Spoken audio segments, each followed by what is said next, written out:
আমরা যে গরিব হয়েছি এদের কারণ হচ্ছে বাবা মা। বুঝতে পেরেছিস?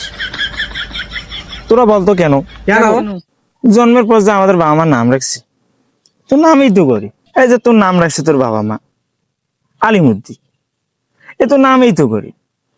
এক তোরা বুঝতে পেরেছিস এই বাংলাদেশের মধ্যে কোন আলমুদ্দি নামে কোনো ধনী ব্যক্তি আছে? তোর নামই তো আমাদের গরিব বানাইলি। তোর নাম শুনি তো মনে হয় তুই ছাগল বান করিস, তাই না রে? তোর নামই তো কলিমুদ্দি।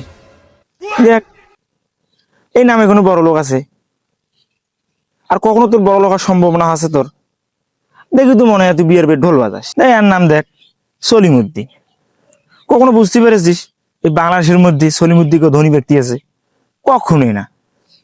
তোর নামের প্রতি তো বুঝা যায় তুই একটা সাপুরি। আমার নামটা একবার দেখ, বাম্মা আমার নাম রাখছে কেলা বিকাশ। কখনো বুঝতে পেরেছিস আমি কখনো ধনী হব?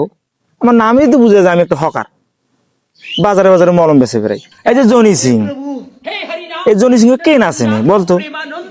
বিশ্বের মধ্যে সেরা ধনী, মুকেশ আম্বানি।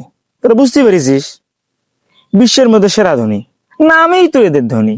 বলতো তোরা এই মাইকেল জ্যাকসন বিশ্বের সেরা ডান্সার, তার নামই তো এদের ধনী। আমাদের নাম দেখ আলিমুদ্দি, সলিমুদ্দি, কলিমুদ্দি, কেলা বিকাশ। তোরা একটা বার বুঝতে পেরেছিস এই যে আমাদের 4 জন কাছে নাম আছে, এই নামের মধ্যে আমাদের ধনী মনে হয় যে আমরা কখনো আমরা বড় লোক হবো, ধনী হবো? নামই তো আমাদের গরিব বানিয়ে ফেলেছে। আব্বা আমাদের পোলাপান জন্ম নিলে এমন নাম রাখতে হবে যার নাম শোনার সাথে সাথে পৃথিবী ধ্বংস হয়ে যায়। আমি